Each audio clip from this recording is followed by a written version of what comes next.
Euthydemus, by Plato, translated by Benjamin Jowett. Persons of the Dialogue. Socrates, who is the narrator of the dialogue. Crito, Cleinias, Euthydemus, Dionysodorus, Ctesippus. Scene: the Lyceum. Crito. Who was the person, Socrates, with whom you were talking yesterday at the Lyceum? There was such a crowd around you that I could not get within hearing, but I caught a sight of him over their heads, and I made out, as I thought, that he was a stranger with whom you were talking. Who was he? Socrates. There were two, Crito. Which of them do you mean? Crito. The one who was seated second from you on the right-hand side. In the middle was Cleinias, the young son of Axiochus, who has wonderfully grown. He is only about the age of my own Critobulus, but he is much forwarder and very good-looking. The other is thin, and looks younger than he is. Socrates. He whom you mean, Crito, is Euthydemus, and on my left hand there was his brother Dionysodorus, who also took part in the conversation. Crito.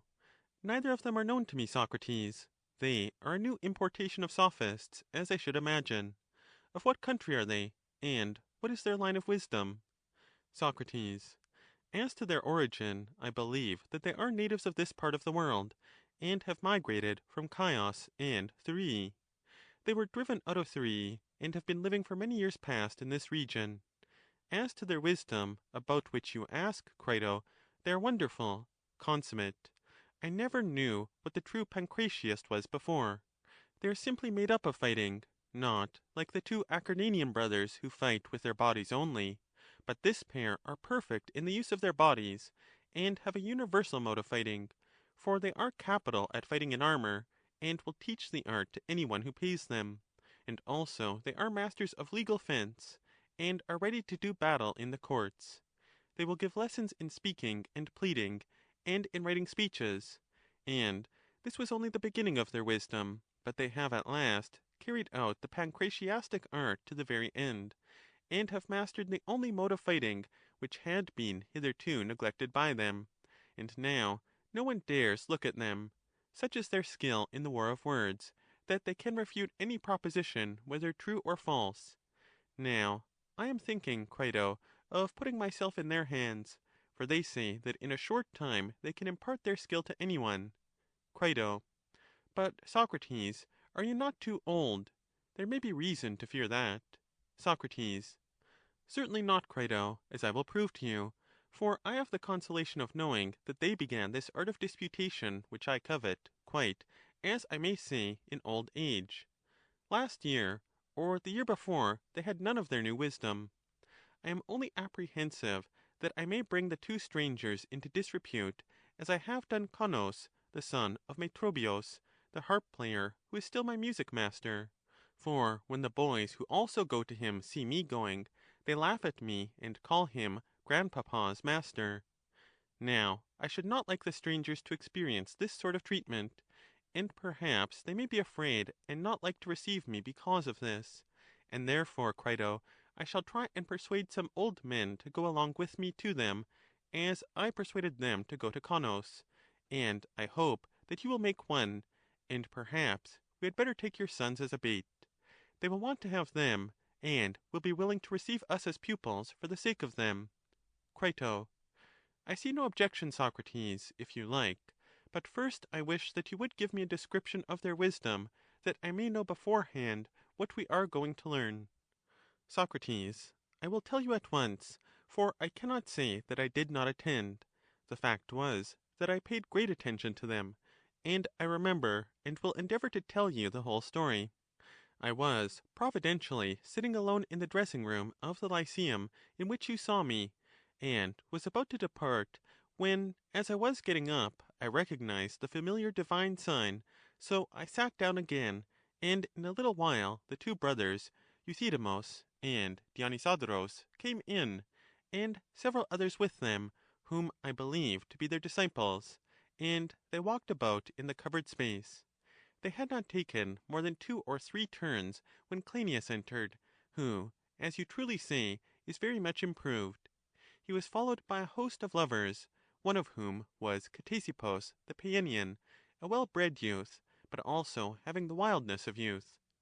Cleinias saw me from the entrance as I was sitting alone, and at once came and sat down on the right hand of me, as you describe, and Dionysodorus and Euthydemus, when they saw him, at first stopped and talked with one another, now and then glancing at us, for I particularly watched them, and then Euthydemus came and sat down by the youth, and the other by me on the left hand, the rest anywhere. I saluted the brothers, whom I had not seen for a long time, and then I said to Cleinias, these two men, Euthydemus and Dionysodorus, Cleinias, are not in a small, but in a large way of wisdom, for they know all about war, all that a good general ought to know about the array and command of an army, and the whole art of fighting in armor, and they know about law too, and can teach a man how to use the weapons of the courts when he is injured. They heard me say this, and I was despised by them. They looked at one another, and both of them laughed, and then Euthydemus said, those, Socrates, are matters which we no longer pursue seriously. They are secondary occupations to us. Indeed, I said, if such occupations are regarded by you as secondary, what must the principal one be? Tell me, I beseech you, what that noble study is. The teaching of virtue, Socrates, he replied, is our principal occupation, and we believe that we can impart it better and quicker than any man. My God, I said, and where did you learn that? I always thought, as I was saying just now, that your chief accomplishment was the art of fighting in armor, and this was what I used to say of you, for I remember that this was professed by you when you were here before. But now, if you really have the other knowledge, oh, forgive me, I address you as I would superior beings, and ask you to pardon the impiety of my former expression. But are you quite sure about this, Dionysodorus and Euthydemus? The promise is so vast that a feeling of incredulity will creep in. You may take our word, Socrates, for the fact. Then I think you happier in having such a treasure than the great king is in the possession of his kingdom. And please to tell me whether you intend to exhibit this wisdom, or what you will do. That is why we are come hither, Socrates, and our purpose is not only to exhibit, but also to teach any one who likes to learn. But I can promise you, I said, that every unvirtuous person will want to learn.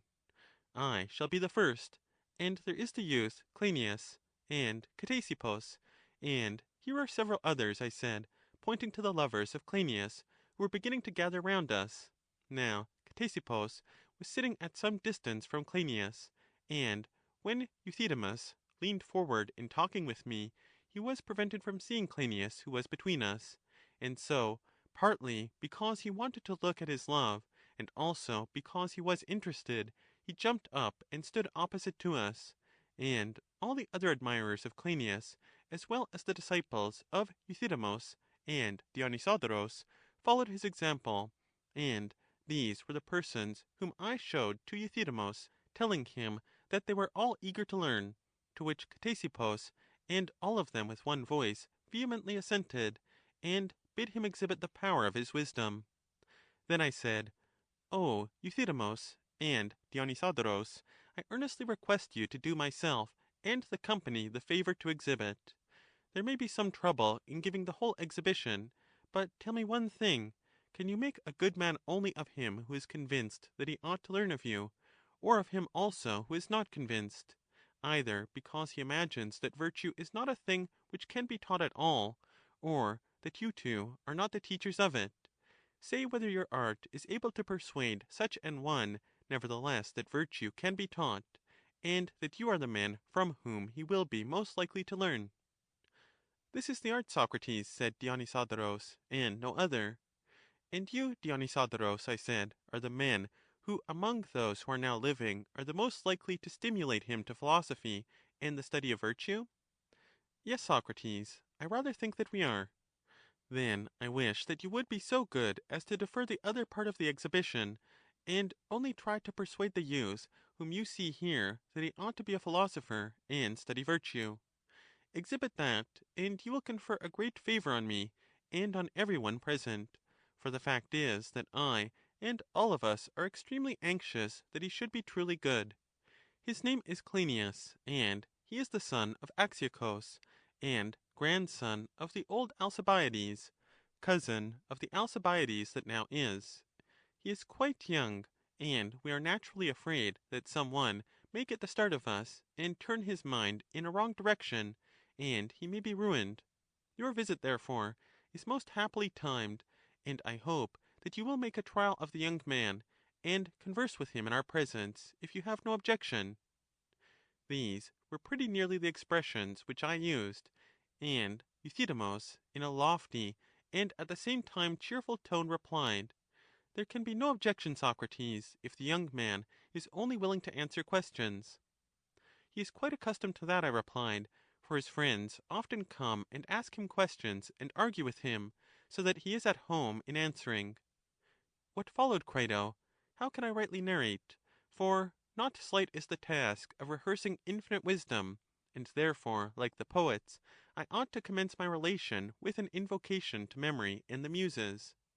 Now, Euthydemus, if I remember rightly, began nearly as follows: O Cleinias, are those who learn the wise or the ignorant? The youth, overpowered by the question, blushed, and in his perplexity looked at me for help, and I, knowing that he was disconcerted, said, don't be afraid, Cleinias, but answer like a man whichever you think, for my belief is that you will derive the greatest good from their questions. Whichever he answers, said Dionysodorus, leaning forward in my ear and laughing, I prophesy that he will be refuted, Socrates. While he was speaking to me, Cleinias gave his answer. The consequence was that I had no time to warn him of the predicament in which he was placed, and he answered that those who learned were the wise.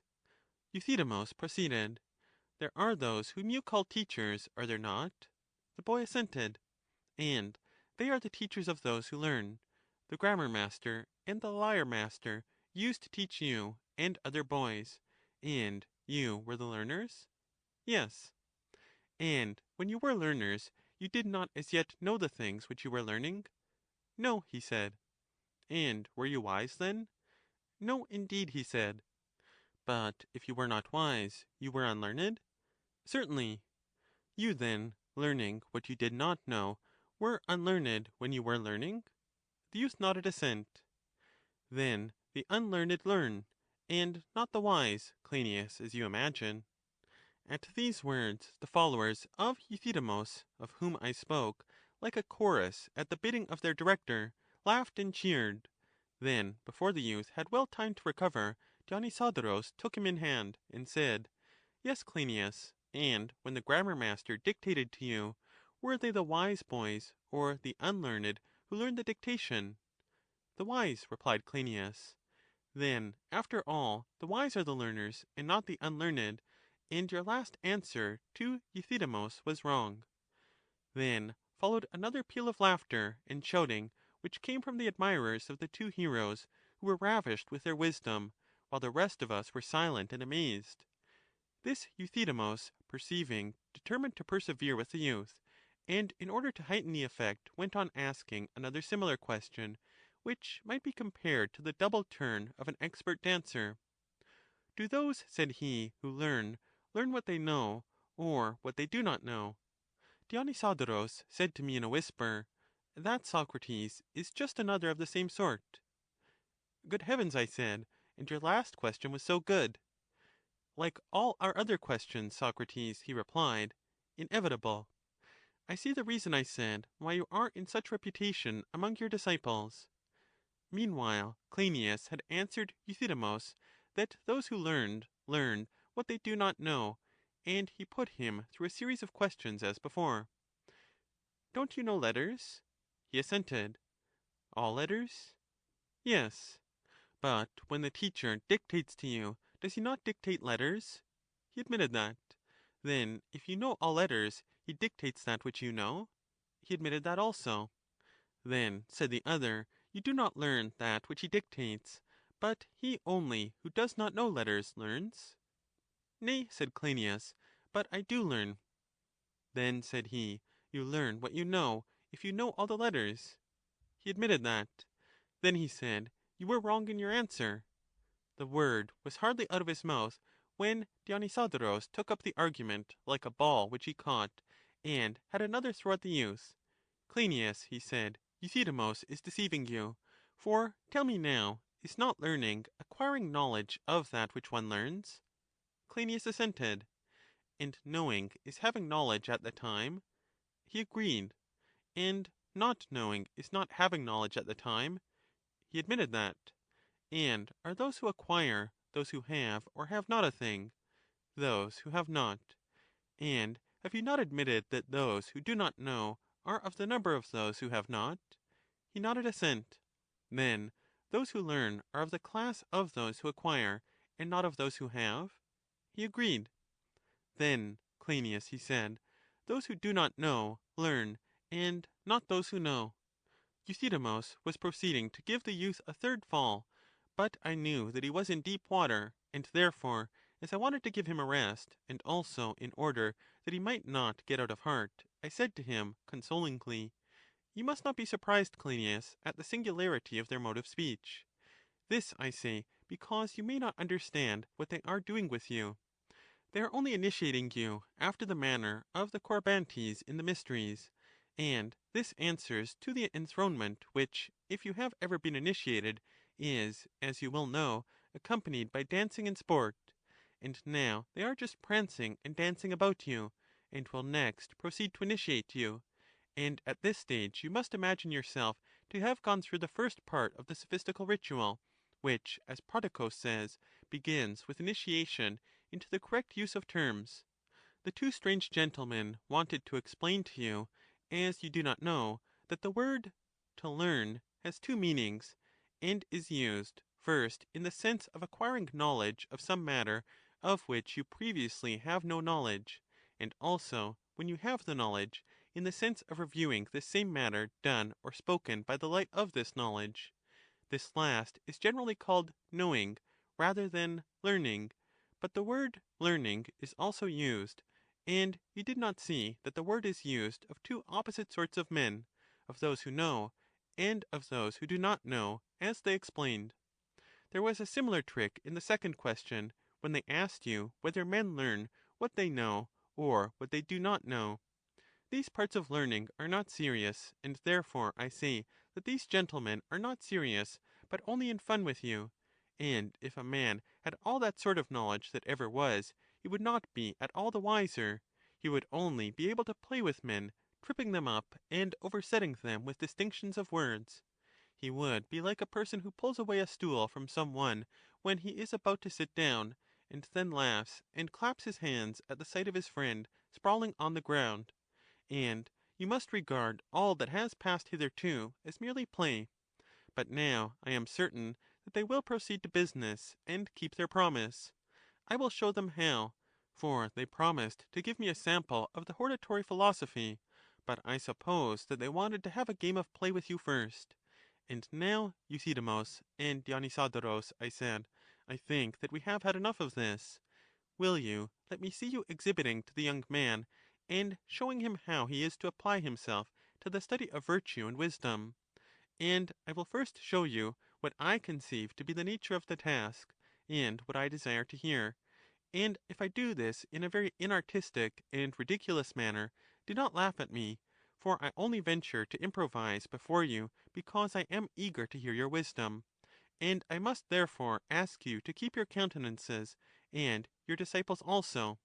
And now, O son of Axiochus, let me put a question to you. Do not all men desire happiness? And yet, perhaps, this is one of those ridiculous questions which I am afraid to ask, and which ought not to be asked by a sensible man. For what human being is there who does not desire happiness? There is no one, said Cleinias, who does not. Well then, I said, since we all of us desire happiness, how can we be happy? That is the next question. Shall we not be happy if we have many good things? And this perhaps is even a more simple question than the first, for there can be no doubt of the answer. He assented. And what things do we esteem good? No solemn sage is required to tell us this, which may be easily answered, for every one will say that wealth is a good. Certainly, he said. And are not health and beauty goods, and other personal gifts? He agreed. Now, can there be any doubt that good birth, and power, and honors in one's own land are goods? He assented. And what other goods are there? I said. What do you say of justice, temperance, courage? Do you not verily and indeed think, Cleinias, that we shall be more right in ranking them as goods than in not ranking them as goods? For a dispute might possibly arise about this. What then do you say? They are goods, said Cleinias. Very well, I said. And in what company shall we find a place for wisdom? Among the goods or not? Among the goods. And now, I said, think whether we have left out any considerable goods. I do not think that we have, said Cleinias. Upon recollection, I said, indeed I am afraid that we have left out the greatest of them all. What is that? He asked. Fortune, Cleinias, I replied, which all, even the most foolish, admit to be the greatest of goods. True, he said. On second thoughts, I added, how narrowly, O son of Axiochus, have you and I escaped making a laughing-stock of ourselves to the strangers. Why do you say that? Why, because we have already spoken of fortune, and are but repeating ourselves. What do you mean? I mean that there is something ridiculous in putting fortune again forward, and saying the same thing twice over. He asked, what was the meaning of this? And I replied, surely wisdom is good fortune. Even a child may know that. The simple-minded youth was amazed, and observing this, I said to him, do you not know, Cleinias, that flute-players are most fortunate and successful in performing on the flute? He assented. And are not the scribes most fortunate in writing and reading letters? Certainly. Amid the dangers of the sea, again, are any more fortunate on the whole than wise pilots? None, certainly. And if you were engaged in war, in whose company would you rather take the risk? In company with a wise general, or with a foolish one? With a wise one. And if you were ill, whom would you rather have as a companion in a dangerous illness? A wise physician, or an ignorant one? A wise one. You think, I said, that to act with a wise man is more fortunate than to act with an ignorant one? He assented. Then wisdom always makes men fortunate, for by wisdom no man could ever err, and therefore he must act rightly and succeed, or his wisdom would be wisdom no longer. At last we somehow contrived to agree in a general conclusion, that he who had wisdom had no longer need of fortune. I then recalled to his mind the previous state of the question. You remember, I said, our making the admission that we should be happy and fortunate if many good things were present with us? He assented. And should we be happy by reason of the presence of good things, if they profited us not, or if they profited us? If they profited us, he said. And would they profit us if we only had them and did not use them? For example, if we had a great deal of food and did not eat, or a great deal of drink and did not drink, should we be profited? Certainly not, he said. Or would an artisan, who had all the implements necessary for his work, and did not use them, be any the better for the possession of all that he ought to possess? For example, would a carpenter be any the better for having all his tools and plenty of wood if he never worked? Certainly not, he said. And if a person had wealth, and all the goods of which we were just now speaking, and did not use them, would he be happy because he possessed them? No, indeed, Socrates. Then, I said, a man who would be happy must not only have the good things, but he must also use them. There is no advantage in merely having them. True. Well, Cleinias, but if you have the use as well as the possession of good things, is that sufficient to confer happiness? Yes, in my opinion. And may a person use them either rightly or wrongly? He must use them rightly. That is quite true, I said. And the wrong use of a thing is far worse than the non-use, for the one is an evil, and the other is neither a good nor an evil. You admit that. He assented. Now, in the working and use of wood, is not that which gives the right use simply the knowledge of the carpenter? Nothing else, he said. And surely in the manufacture of vessels, knowledge is that which gives the right way of making them? He agreed. And in the use of the goods of which we spoke at first, wealth and health and beauty, is not knowledge that which directs us to the right use of them, and guides our practice about them? Knowledge, he replied. Then in every possession and every use of a thing, knowledge is that which gives a man not only good fortune but success? He assented. And tell me, I said, oh, tell me, what do possessions profit a man if he have neither sense nor wisdom?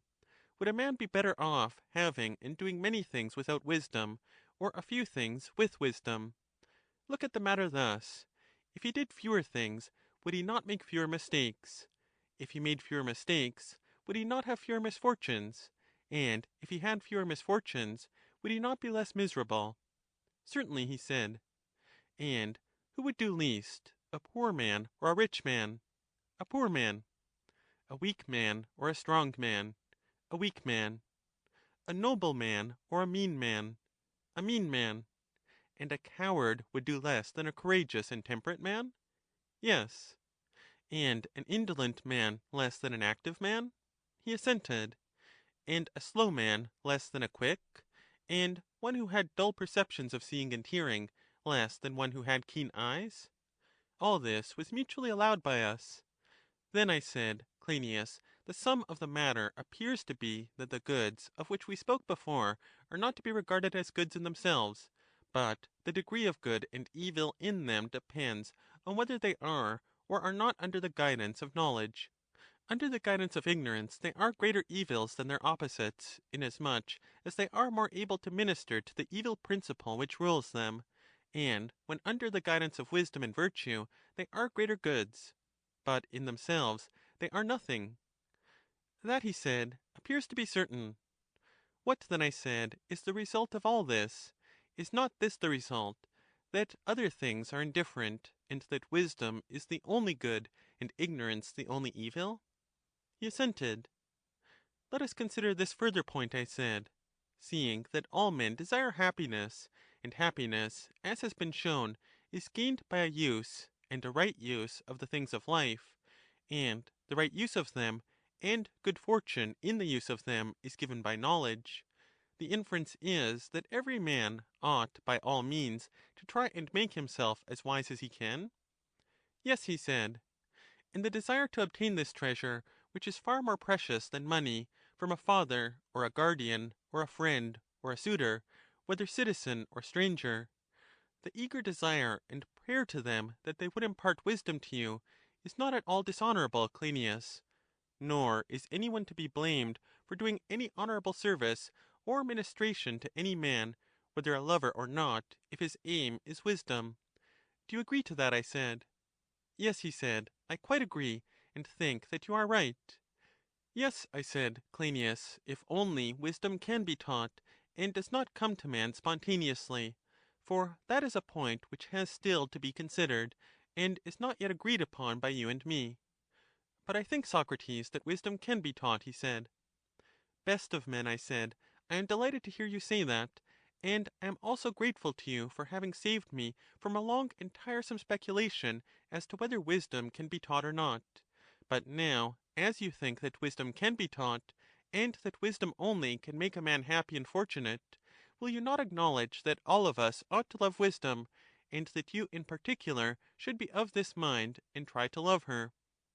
Certainly, Socrates, he said, and I will do my best.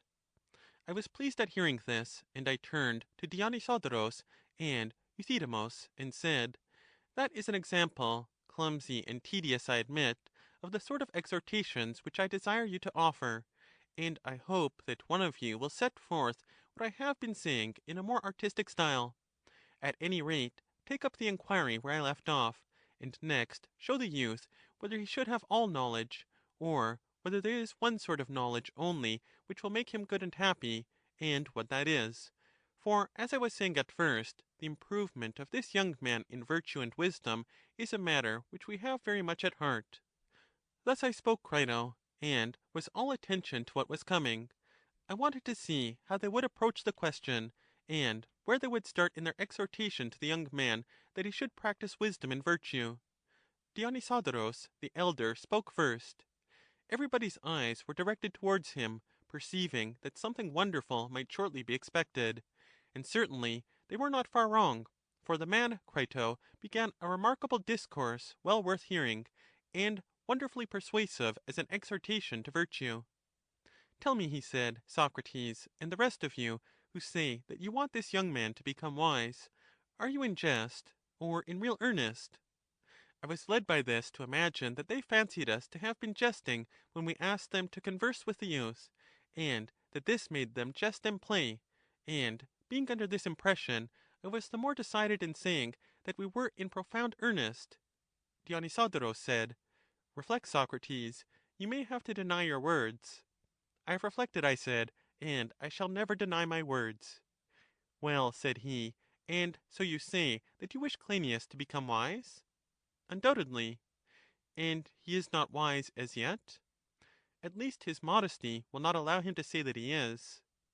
You wish him, he said, to become wise, and not to be ignorant? That we do. You wish him to be what he is not, and no longer to be what he is? I was thrown into consternation at this. Taking advantage of my consternation, he added, You wish him no longer to be what he is, which can only mean that you wish him to perish. Pretty lovers and friends they must be who want their favorite not to be, or to perish.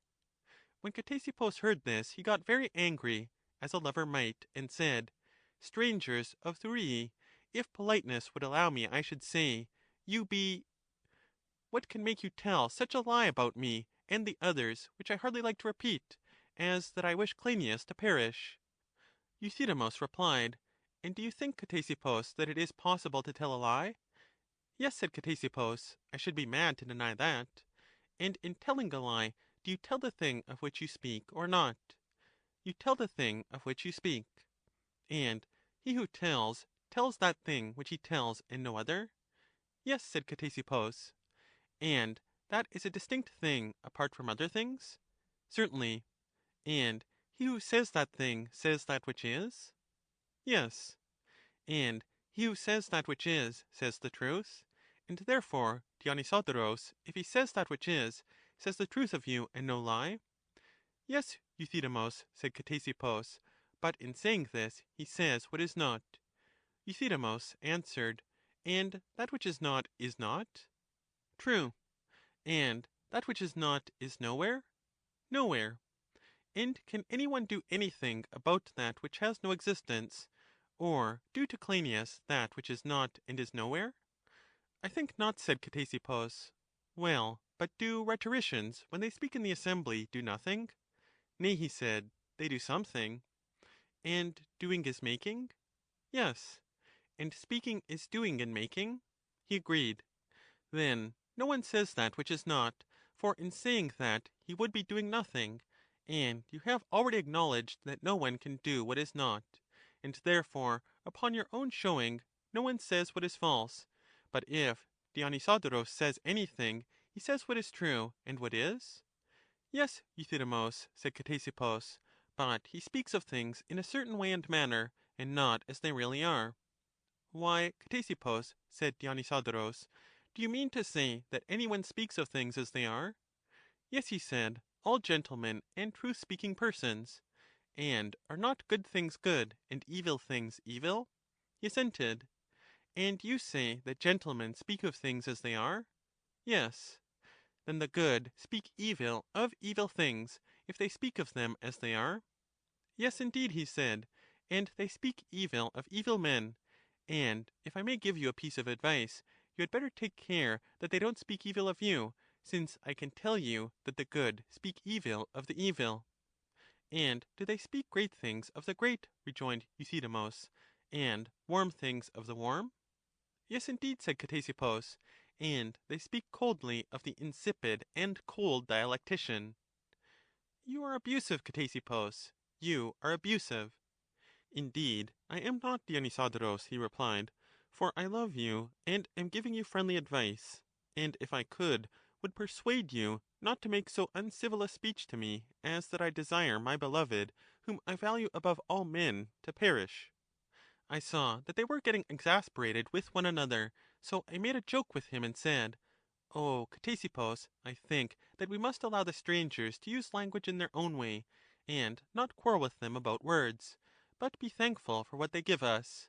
If they know how to destroy men in such a way as to make good and sensible men out of bad and foolish ones, whether this is a discovery of their own, or whether they have learned from someone else, this new sort of death and destruction, which enables them to get rid of a bad man and put a good one in his place, if they know this, and they do know this, at any rate they said just now that this was the secret of their newly discovered art, let them, in their phraseology, destroy the youth, and make him wise, and all of us with him.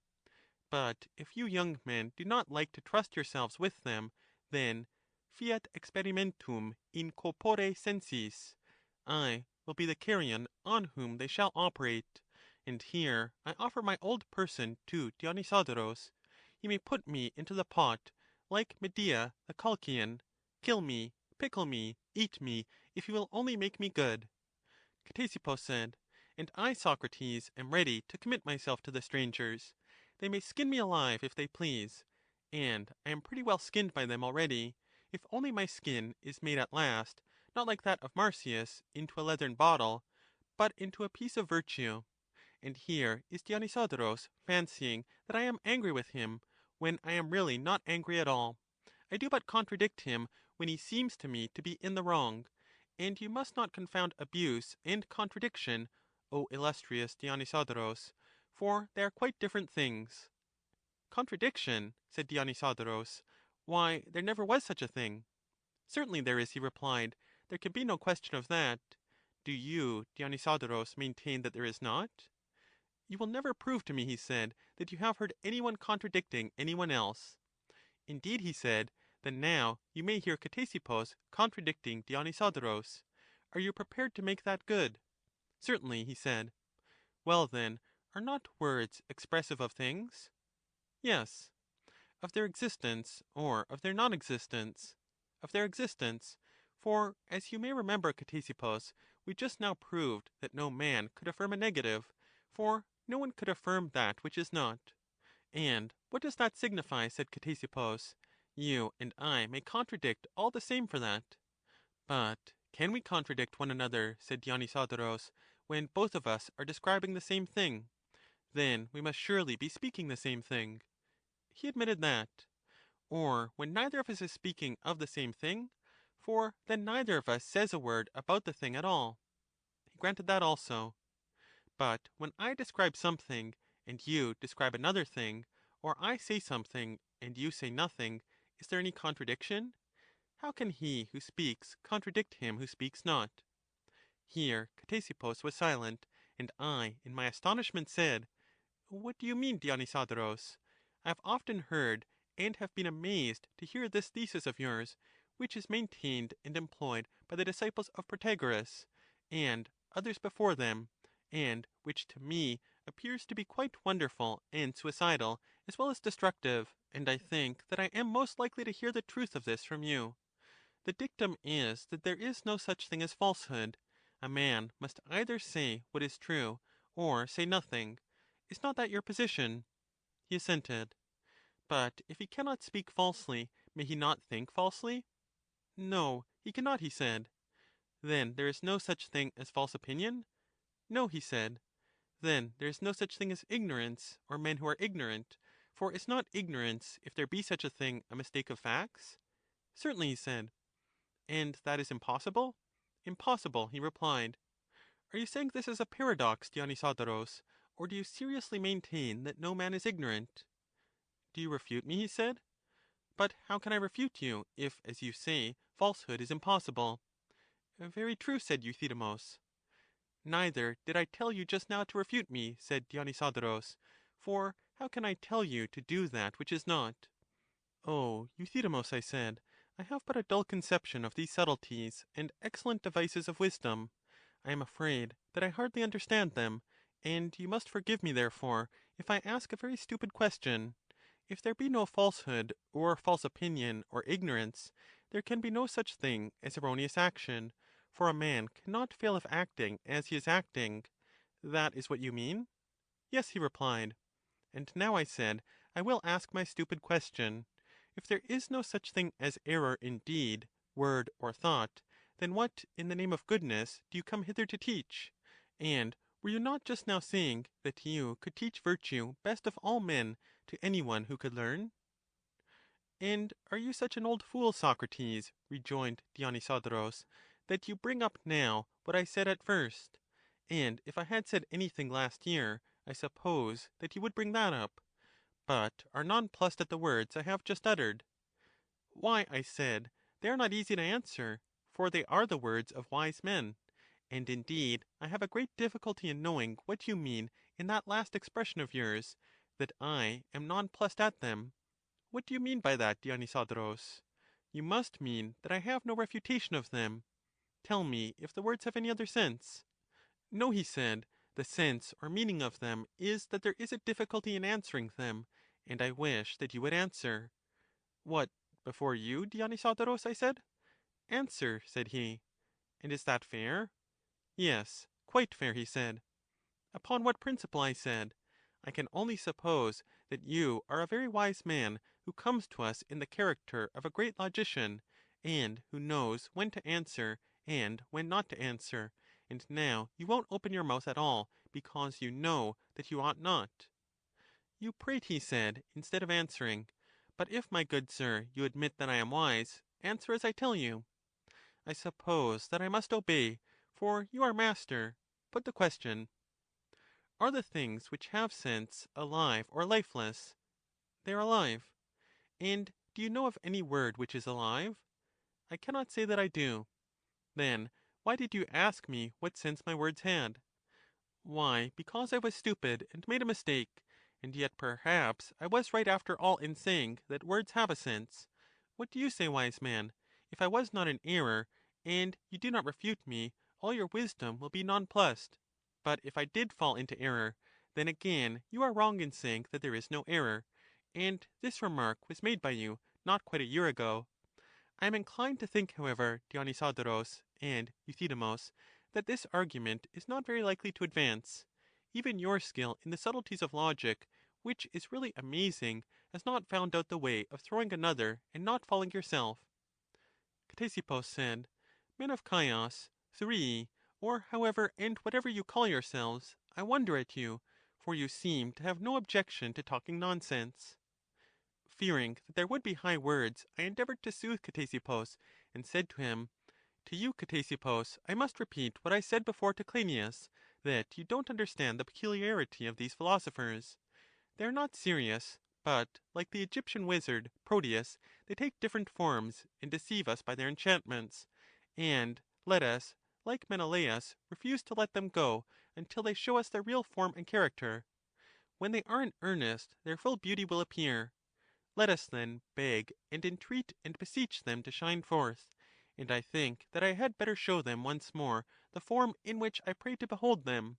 I will go on where I left off before, as well as I can, in the hope that I may touch their hearts, and move them to pity, and that when they see me deeply serious, they may also be serious. You, Cleinias, I said, shall remind me at what point we left off. Did we not agree that philosophy should be studied? And was not that our conclusion? Yes, he replied. And philosophy is the acquisition of knowledge? Yes, he said. And what knowledge ought we to acquire? Is not the simple answer to that a knowledge that will do us good? Certainly, he said. And should we be any the better if we went about having a knowledge of the places where most gold was hidden in the earth? Perhaps we should, he said. But have we not already proved, I said, that we should be none the better off, even if without trouble and digging, all the gold that there is in the earth were ours? And if we knew how to convert stones into gold, the knowledge would be of no value to us, unless we also knew how to use the gold. Do you not remember? I said. I quite remember, he said. Nor would any other knowledge, whether of money making, or of medicine, or of any other art which knows only how to make a thing, and not to use that which is made, be of any use to us. Is not that true? He agreed. And if there were a knowledge which was able to make men immortal, without giving them the knowledge of the way to use the immortality, neither would there be any use in that, if we may argue from the analogy of the previous instances. To all this he agreed. Then, my dear boy, I said, the knowledge which we want is one that uses as well as makes? True, he said. And our desire is not to be skilful lyre makers, or artists of that sort, far otherwise, for with them the art which makes is one, and the art which uses is another. Having to do with the same, they are divided, for the art which makes and the art which plays on the lyre differ widely from one another. Am I not right? He agreed. And clearly we do not want the art of the flute maker, for that is another of the same sort? He assented. But suppose, I said, that we were to learn the art of making speeches, would that be the art which would make us happy? I think not, rejoined Cleinias. And what proof have you of that? I asked. I see, he replied, that there are some composers of speeches who do not know how to use the speeches which they make, just as the makers of lyres do not know how to use the lyres, and also some who are of themselves unable to compose speeches, but are able to use the speeches which the others make for them, and this proves that the art of making speeches is not the same as the art of using them. Yes, I said, and that, I think, is a sufficient proof that the art of making speeches is not one which will make a man happy. And yet I did think that the art which we are seeking might be discovered in that direction, for the composers of speeches, whenever I meet them, always appear to me to be very extraordinary men, Cleinias, and their art is lofty and divine. And no wonder, for their art is a part of the great art of enchantment, and hardly, if at all, inferior to it. And whereas the art of the enchanter is a mode of charming snakes and spiders and scorpions, and other monsters and pests, this art acts upon die-casts and ecclesiasts and bodies of men, for the charming and consoling of them. Do you agree with me? Yes, he said, I think that you are quite right. Whither then shall we go, I said, and to what art shall we have recourse? I do not see my way, he said, but I think that I do, I replied. And what is your notion? Asked Cleinias. I think that the art of the general is the one the possession of which is most likely to make a man happy. I do not think that, he said. Why not? I said. The art of the general is surely an art of hunting mankind. What of that? I said. Why, he said, no art of hunting extends beyond hunting and capturing, and when the prey is taken they cannot use it, but the huntsman or fisherman hands it over to the cook, and the geometricians and astronomers and calculators, who all belong to the hunting class, for they do not make their diagrams, but only find out that which was previously contained in them, they, I say, not being able to use, but only to catch their prey, hand over their inventions to the dialecticians to be applied by them, if they have any sense in them. Good, I said, fairest and wisest Cleinias. And is this true? Certainly, he said, just as a general, when he takes a city or a camp, hands over his new acquisition to the statesman, for he does not know how to use them himself, or as the quail-taker transfers the quails to the keeper of them.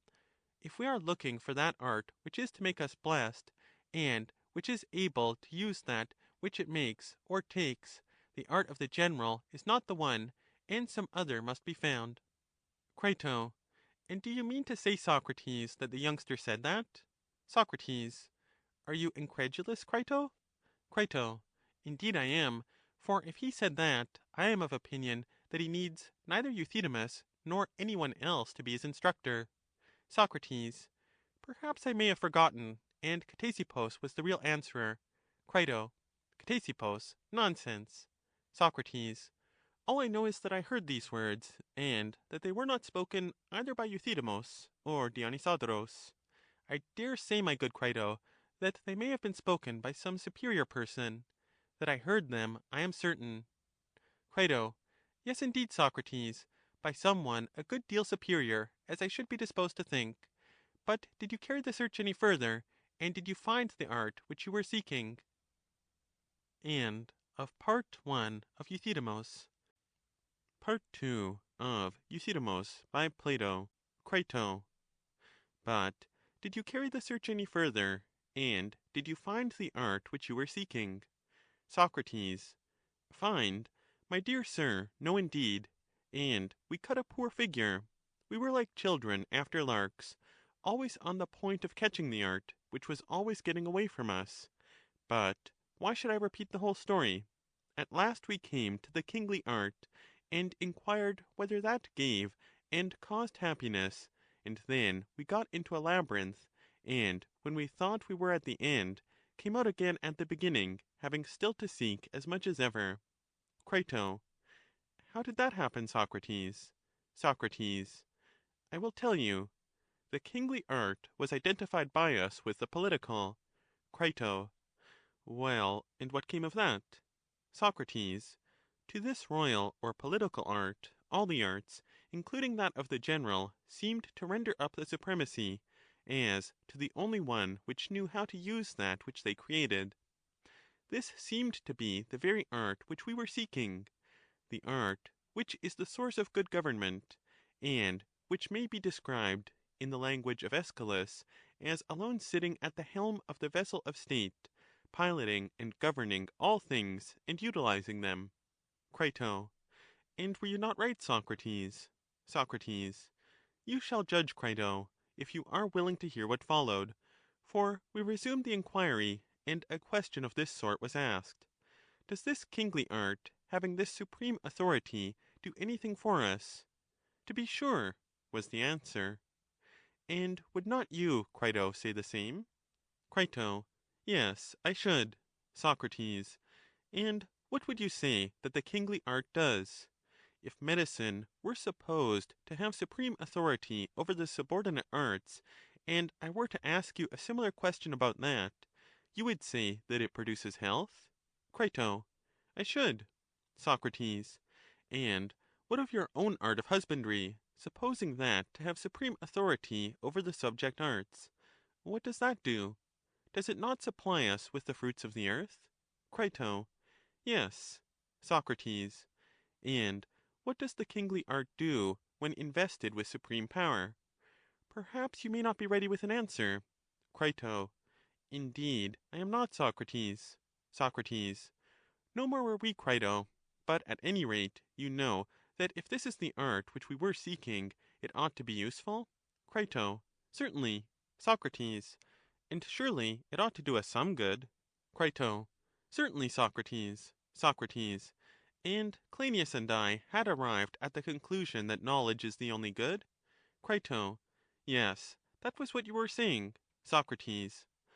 All the other results of politics, and they are many, as for example, wealth, freedom, tranquillity, were neither good nor evil in themselves, but the political science ought to make us wise, and impart wisdom to us, if that is the science which is likely to do us good, and make us happy. Crito. Yes, that was the conclusion at which you had arrived, according to your report of the conversation. Socrates. And does the kingly art make men wise and good? Crito. Why not, Socrates? Socrates. What, all men, and in every respect? And teach them all the arts, carpentering and cobbling, and the rest of them? Crito.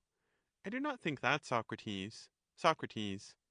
But then what is this knowledge, and what are we to do with it? For it is not the source of any works which are neither good nor evil, nor of any knowledge, but the knowledge of itself. What then can it be, and what are we to do with it? Shall we say, Crito, that it is the knowledge by which we are to make other men good? Crito. By all means. Socrates. And in what way will they be good and useful?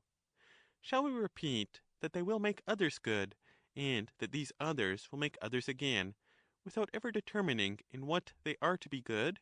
For we put aside the results of politics, as they are called. Why, here is iteration, as I said. We are just as far, if not farther, than ever from the knowledge of the art or science of happiness. Crito.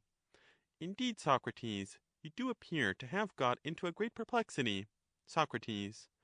Thereupon, Crito, seeing that I was on the point of shipwreck, I lifted up my voice, and earnestly entreated and called upon the strangers to save me and the youth from the whirlpool of the argument. They were our Castor and Pollux, I said, and they should be serious, and show us in sober earnest what that knowledge was, which would enable us to pass the rest of our lives in happiness. Crito. And did Euthydemus show you this knowledge? Socrates. Yes, indeed. He proceeded in a lofty strain to the following effect. Would you rather, Socrates, said he, that I show you this knowledge about which you are doubting, or shall I prove that you already have it? What, I said, are you blessed with such a power as this? Indeed I am. Then I would much rather that you should prove me to have such a knowledge. At my time of life that will be more agreeable than having to learn. Then tell me, he said, do you know anything? Yes, I said, I know many things, but not anything of much importance. That will do, he said. And would you admit that anything is what it is, and at the same time is not what it is? Certainly not.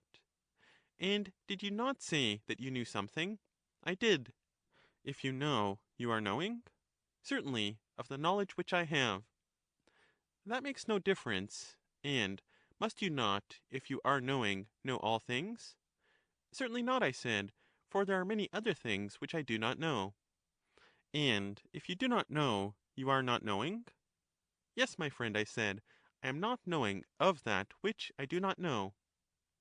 Still, you are not knowing, and you said just now that you were knowing, and therefore you are and are not at the same time, and in reference to the same things.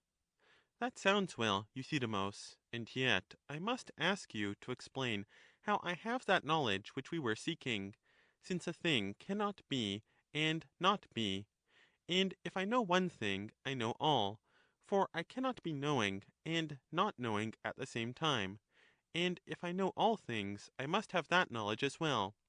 May I not assume that to be your ingenious notion? Out of your own mouth, Socrates, you are convicted, he said.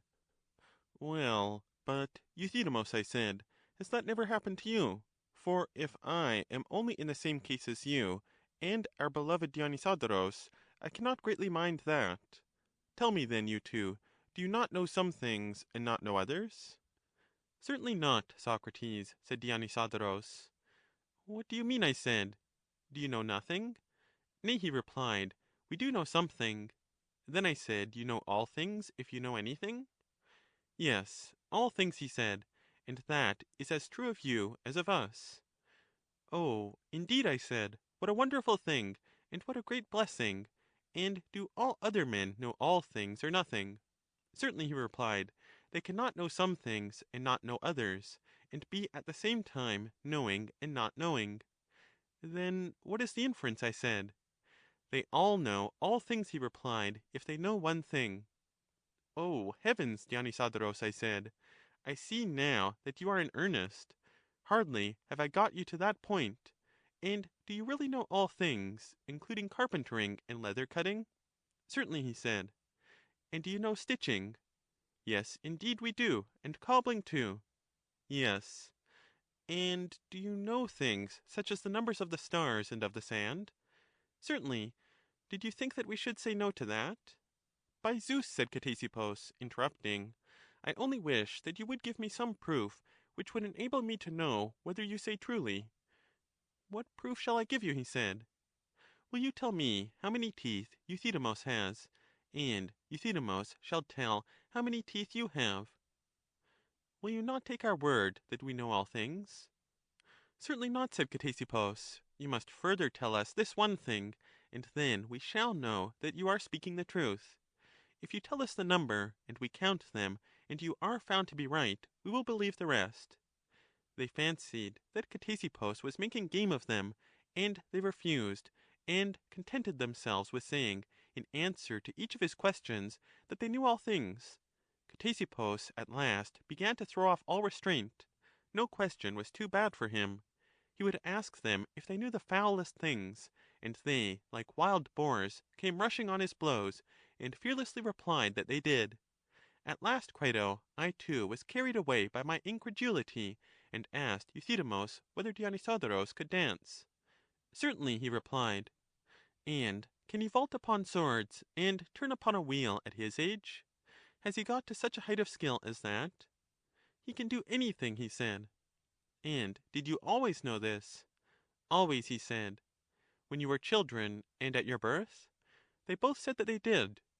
This we could not believe, and Euthydemus said, You are incredulous, Socrates.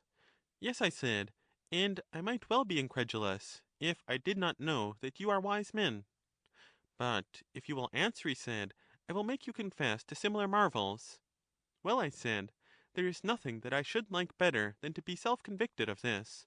For if I am really a wise man, which I never knew before, and you will prove to me that I know and have always known all things, there is nothing in life that would be a greater gain to me than that.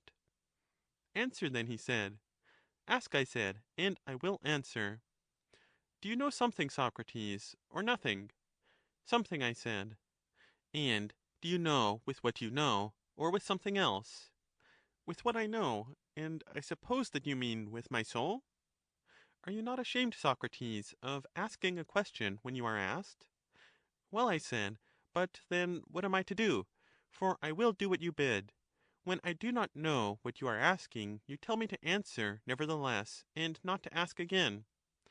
Why, you surely have some notion of my meaning, he said. Yes, I replied. Well then, answer according to your notion of my meaning. Yes, I said, but if the question which you ask in one sense is understood and answered by me in another, will that please you, if I answer what is not to the point? That will please me very well, but will not please you equally well, as I imagine. I certainly will not answer unless I understand you, I said. You won't answer, he said, according to your view of the meaning, because you are an old fool and pedant. Now I saw that he was getting angry with me for drawing distinctions when he wanted to catch me in his springes of words, and I remembered that Conos was always angry with me when I opposed him, and then he neglected me because he thought that I was stupid. And as I was intending to go to Euthydemus as a pupil, I thought that I had better let him have his way, as he might think me a blockhead and refuse to take me. So I said, You are a far better dialectician than myself, Euthydemus, for I have never made a profession of the art, and therefore do as you say. Ask your questions once more, and I will answer. Answer then, he said, once more, whether you know what you know with something or with nothing. Yes, I said, I know with my soul.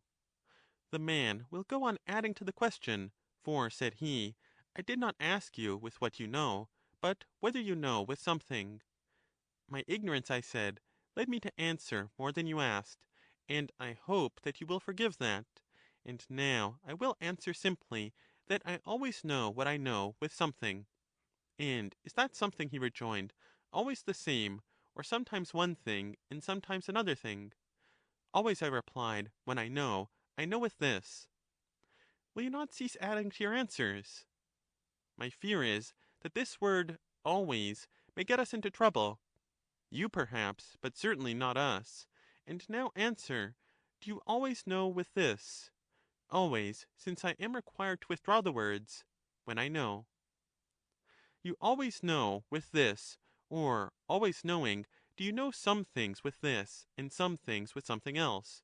Or do you know all things with this? All that I know, I replied, I know with this. There again, Socrates, he said, the addition is superfluous. Well then, I said, I will take away the words that I know. Nay, take nothing away. I desire no favors of you. But let me ask, would you be able to know all things if you did not know all things? Quite impossible. And now, he said, you may add on whatever you like, for you confess that you know all things. I suppose that is true, I said, if my qualification implied in the words that I know is not allowed to stand, and so I do know all things. And have you not admitted that you always know all things with that which you know, whether you make the addition of when you know them or not? For you have acknowledged that you have always and at once known all things, that is to say, when you were a child, and at your birth, and when you were growing up, and before you were born, and before the heaven and earth existed. You knew all things if you always know them, and I swear that you shall always continue to know them if I am of the mind to make you. But I hope that you will be of that mind, Reverend Euthydemus, I said, if you are really speaking the truth, and yet I a little doubt your power to accomplish this Unless you have the help of your brother Dionysodorus, then you may do it. Tell me now, for although in the main I cannot doubt that I really do know all things, when I am told so by men of your prodigious wisdom, how can I say that I know such things as this, Euthydemus, that the good are unjust? Come, do I know that or not? Certainly you know that. What do I know? That the good are not unjust. Quite true, I said, and I have always known that, but the question is, where did I learn that the good are unjust? Nowhere, said Dionysodorus. Then said I do not know this? You are ruining the argument, said Euthydemus to Dionysodorus. You will be proved not to know, then, after all, you will be knowing and not knowing at the same time. Dionysodorus blushed. I turned to the other and said, what do you think, Euthydemus? Does not your omniscient brother appear to you to have made a mistake?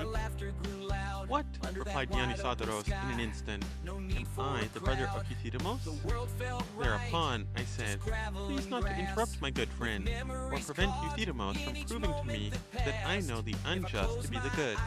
Such a lesson you might at least allow me to learn. You are running away, Socrates, said Dionysodorus, and refusing to answer. No wonder, I said, for I am not a match for one of you, and, a fortiori, I must run away from two. I am no Heracles, and even Heracles could not fight against the Hydra, who was a she-sophist, and had the wit to shoot up many new heads when one of them was cut off, especially when he saw a second monster of a sea-crab, who was also a sophist, and appeared to have newly arrived from a sea voyage, bearing down upon him from the left, opening his mouth and biting. Then he called Iolaus his nephew to his help, and he ably succored him. But if my Iolaus, who is Patroclus the statuary, were to come, he would make a bad business worse. And now that you have delivered yourself of this strain, said Dionysodorus, will you inform me whether Iolaus was the nephew of Heracles, any more than he is yours? I suppose that I had best answer you, Dionysodorus, I said, for you will insist on asking. That I pretty well know, out of envy, in order to prevent me from learning the wisdom of Euthydemus. Then answer me, he said. Well then, I said, I have only to say in answer that Iolaus was not my nephew at all, but the nephew of Heracles, and his father was not my brother Patroclus, but Iphicles, who has a name rather like his, and was the brother of Heracles. And is Patroclus, he said, your brother? Yes, I said, he is my half-brother, the son of my mother, but not of my father. Then he is, and is not your brother? Not by the same father, my good man, I said, for Euthydemus was his father, and mine was Sophroniscus. And was Sophroniscus and Euthydemus a father? Yes, I said, the former was mine, and the latter his father. Then he said, Euthydemus is not a father. He is not my father, I said. But can a father be other than a father? Or are you the same as a stone? I certainly do not think that I am a stone, I said, though I am afraid that you may prove me one. Are you not other than a stone? I am. And being other than a stone, you are not a stone? And being other than gold, you are not gold? Very true. And so, Euthydemus, he said, being other than a father, is not a father. I suppose that he is not a father, I replied. For if, said Euthydemus, taking up the argument, Euthydemus is a father, then Sophroniscus, being other than a father, is not a father, and you, Socrates, are without a father. Ctesippus retorted, and is not your father in the same case, for he is other than my father? Assuredly not, said Euthydemus. Then he is the same? He is the same. I cannot say that I like the connection, but is he only my father, Euthydemus, or is he the father of all other men? Of all other men, he replied. Do you suppose that he is a father and not a father? Certainly, I did imagine that, said Ctesippus. And do you suppose that gold is not gold, or that a man is not a man? They are not in pari materia, Euthydemus, said Ctesippus, and you had better take care, for it is monstrous to suppose that your father is the father of all. But he is, he said. What, of men only, said Ctesippus, or of horses and all other animals? Of all, he said. And your mother too is the mother of all? Yes, our mother too. Yes, and your mother has a progeny of sea urchins then? Yes, and yours, he said. And gudgeons, and puppies, and pigs are your brothers? And yours too. And your papa is a dog? And so is yours, he said. If you will answer my questions, said Dionysodorus, I will soon extract the same admissions from you, Ctesippus. You say that you have a dog? Yes, a villain of a one, said Ctesippus. And he has puppies? Yes, and they are very like himself. And the dog is the father of them? Yes, he said. I certainly saw him and the mother of the puppies come together. And is he not yours? To be sure he is. Then he is a father, and he is yours. Ergo, he is your father, and the puppies are your brothers? Let me ask you one little question more, said Dionysodorus, quickly interposing, in order that Ctesippus might not get in his word. You beat this dog? Ctesippus said, laughing, Indeed I do, and I only wish that I could beat you instead of him. Then you beat your father, he said. I should have had far more reason to beat yours, said Ctesippus. What could he have been thinking of when he begat such wise sons? Much good has this father of you and other curs got out of your wisdom. But neither he nor you, Ctesippus, have any need of much good. And have you no need, Euthydemus, he said. Neither I nor any other man.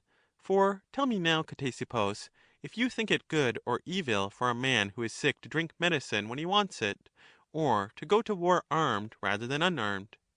Good, I say.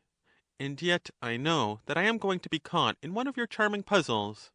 That, he replied, you will discover if you answer, for seeing that you admitted medicine to be good for a man to drink when wanted, must it not be good for him to drink as much as possible? A cartload of hellebore will not be too much for him? Ctesippus said, Certainly not, Euthydemus, if he who drinks be as big as the statue of Delphi. And if, he said, in war it be good to have arms, he ought to have as many spears and shields as possible? Very true, said Ctesippus. And do you think that he ought to have one shield only, Euthydemus, and one spear? I do. And would you arm Geryon and Briareus in that way?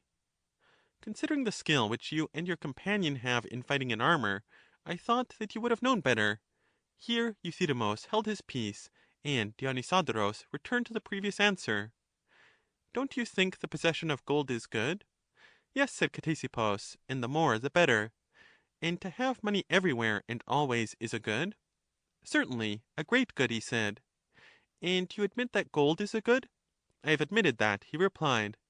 And ought not a man then to have gold everywhere and always, and as much as possible in himself? And may he not be deemed the happiest of men who has 3 talents of gold in his belly, and a talent in his head, and a stater of gold in either eye? Yes, Euthydemus, said Ctesippus, and the Scythians count them the happiest and bravest of men who have gold in their own skulls. That is only another instance of your manner of speaking about the dog and father.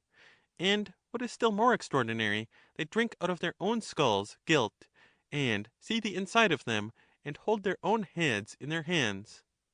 And do the Scythians and others see that which has the quality of vision, or that which has not? Said Euthydemus. That which has the quality of vision, clearly. And you also see that which has the quality of vision, he said. Yes, I do. Then do you see our garments? Yes. Then our garments have the quality of vision? They can see to any extent, said Ctesippus. What can they see? Nothing. But you, my sweet man, may perhaps imagine that they do not see.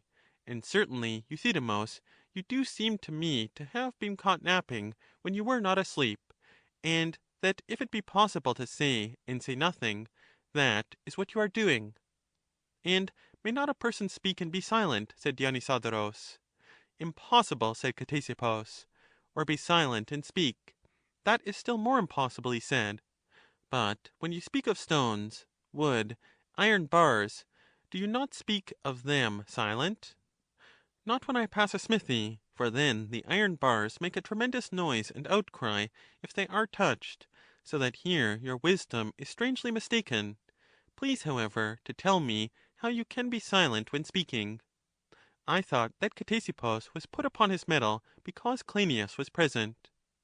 When you are silent, said Euthydemus, are you not silent about all things? Yes, he said. Then the speaking are silent, if speaking things are included in all things? What, said Ctesippus, are not all things silent? Certainly not, said Euthydemus. Then, my good friend, do they all speak? Yes, those which speak. Nay, said Ctesippus, but the question which I ask is whether all things are silent or speak. Neither and both, said Dionysodorus, quickly interposing. I am sure that you will be nonplussed at that answer. Here Ctesippus, as his manner was, burst into a roar of laughter. He said, That brother of yours, Euthydemus, has got into a dilemma. All is over with him. This delighted Cleinias, whose laughter made Ctesippus 10 times as uproarious. But I cannot help thinking that the rogue must have picked up this answer from them, for there has been no wisdom like theirs in our time. Why do you laugh, Cleinias, I said, at such solemn and beautiful things? Why, Socrates, said Dionysodorus, did you ever see a beautiful thing? Yes, Dionysodorus, I replied, I have seen many. Were they other than the beautiful, or the same as the beautiful? Now, I was in a great quandary at having to answer this question, and I thought that I was rightly served for having opened my mouth at all. I said, however, they are not the same as absolute beauty, but they have beauty present with each of them. And are you an ox because an ox is present with you? Or are you Dionysodorus because Dionysodorus is present with you? I don't like to hear you say that, I replied. But how, he said, by reason of one thing being present with another, will one thing be another? Is that your difficulty? I said, for I was beginning to imitate their skill, on which my heart was set.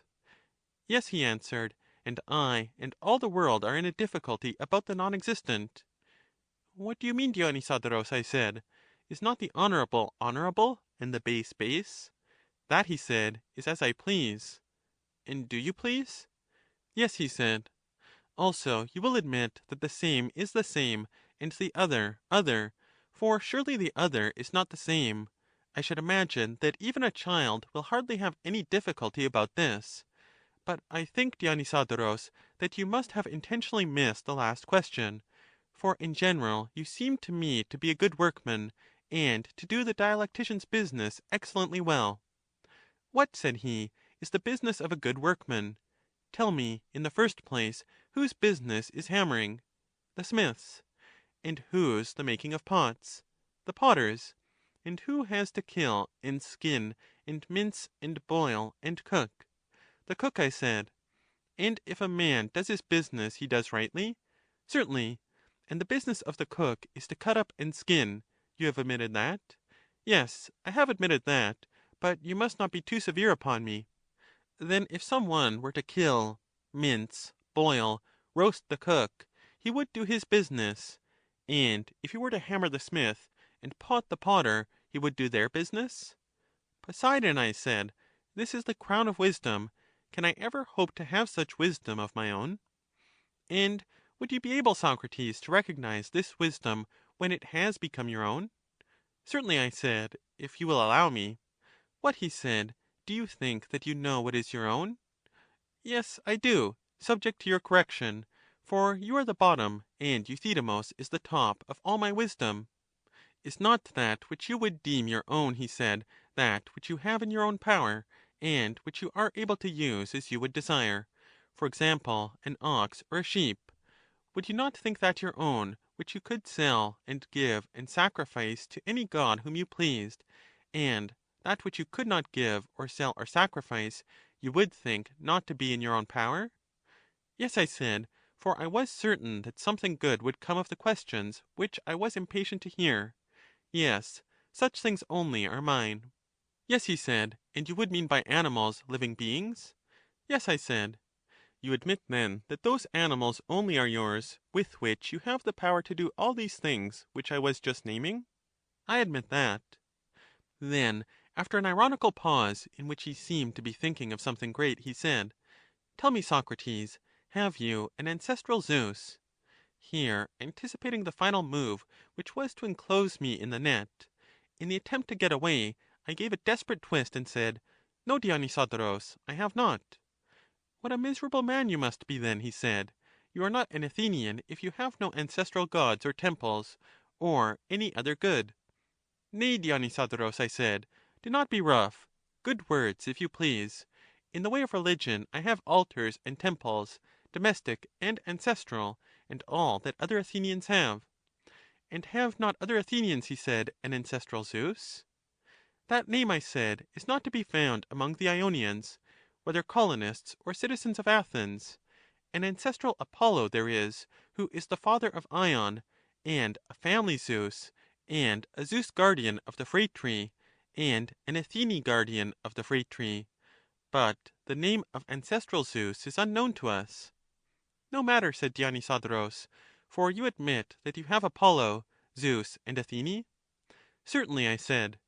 And they are your gods, he said. Yes, I said, my lords and ancestors. At any rate, they are yours, he said. Did you not admit that? I did, I said. What is going to happen to me? And are not these gods animals? For you admit that all things which have life are animals, and have not these gods life? They have life, I said. And are they not animals? They are animals, I said. And you admitted that of animals, those are yours which you could give away, or sell, or offer in sacrifice as you pleased? I did admit that, Euthydemus, and I have no way of escape. Well then, said he, if you admit that Zeus and the other gods are yours, can you sell them, or give them away, or do what you will with them, as you would with other animals? At this I was quite struck dumb, Crito, and lay prostrate. Ctesippus came to the rescue. Bravo, Heracles! Brave words, said he. Bravo, Heracles! Or is Heracles a bravo? Said Dionysodorus.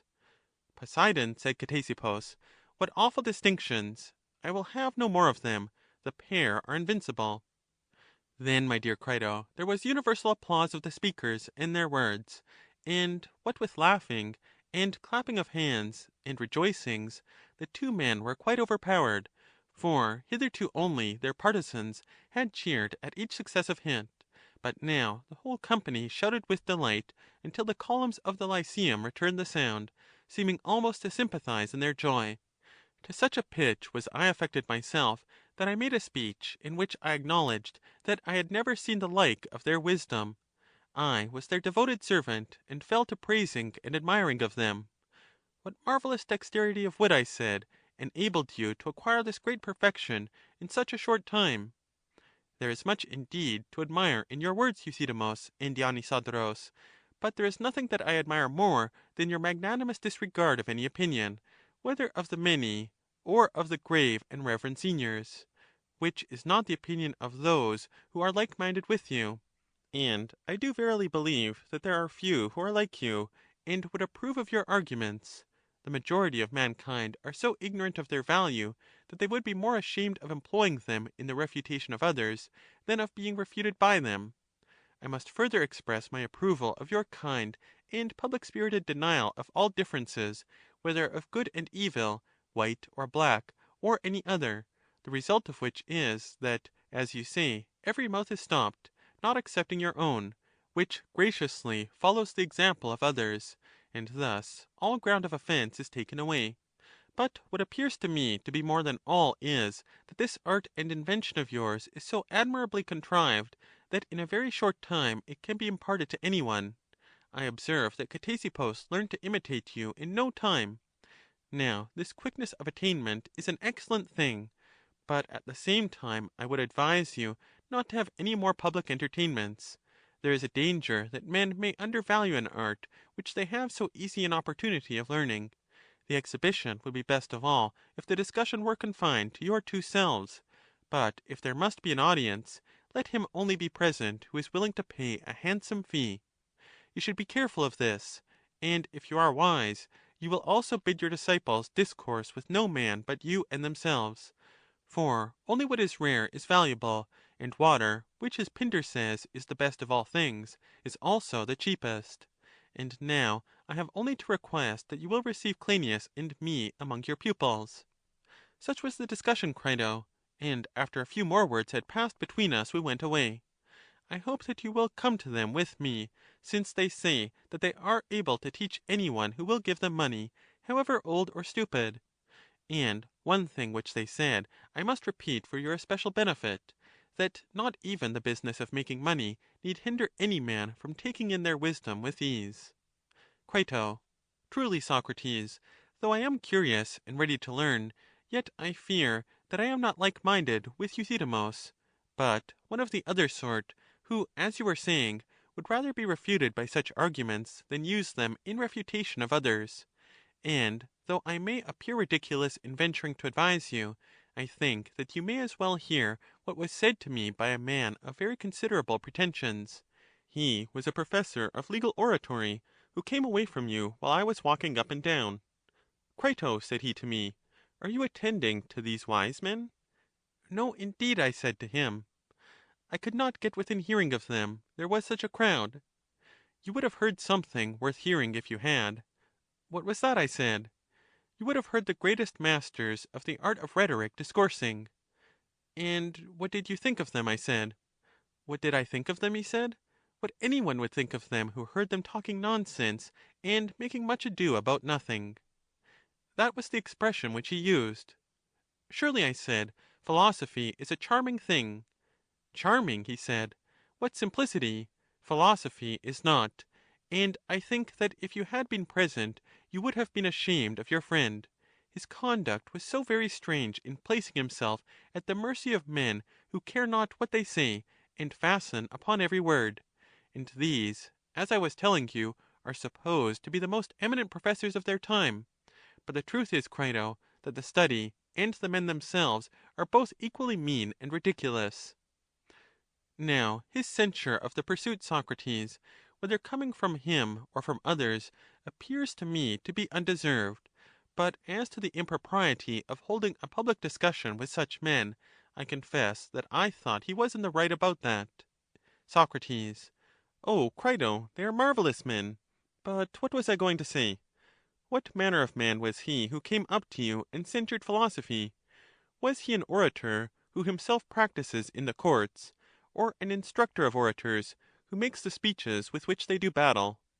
Cri. He was certainly not an orator, and I doubt whether he had ever been into court, but they say that he knows the business, and is a clever man, and composes wonderful speeches.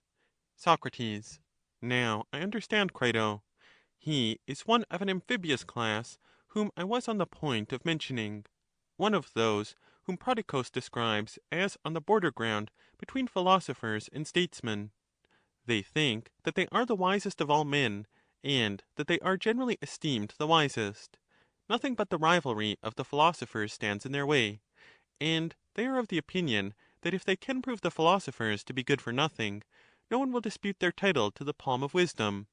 For that they are really the wisest, although they are apt to be mauled by Euthydemus and his friend, when they get hold of them in conversation. This opinion which they entertain of their own wisdom is very natural, for they have a certain amount of philosophy, and a certain amount of political wisdom. There is reason in what they say, for they argue that they have just enough of both, while they keep out of the way of all risks and conflicts, and reap the fruits of their wisdom. Cri. What do you say of them, Socrates? There is certainly something specious in that notion of theirs. Soc.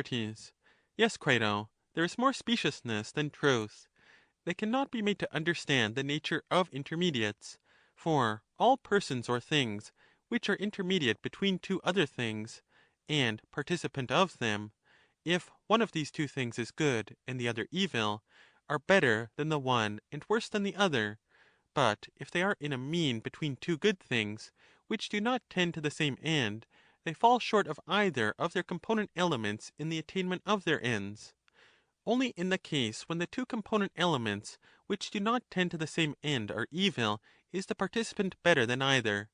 Now, if philosophy and political action are both good, but tend to different ends, and they participate in both, and are in a mean between them, then they are talking nonsense, for they are worse than either; or if the one be good and the other evil, they are better than the one and worse than the other. only on the supposition that they are both evil could there be any truth in what they say.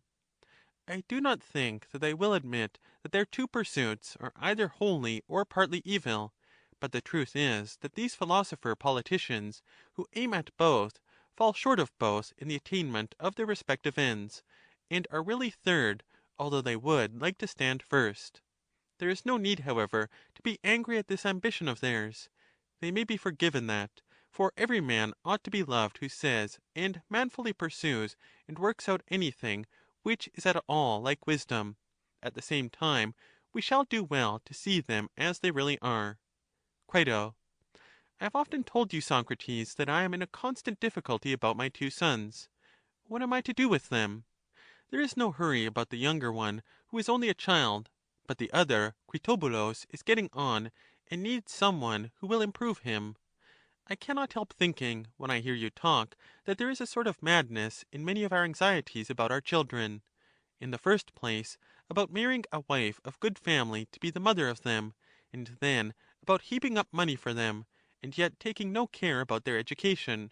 But then again, when I contemplate any of those who pretend to educate others, I am amazed.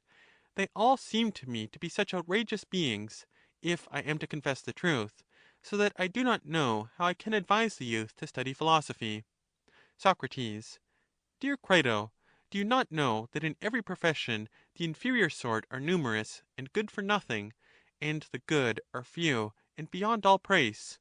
For example, are not gymnastic and rhetoric and money-making and the art of the general noble arts?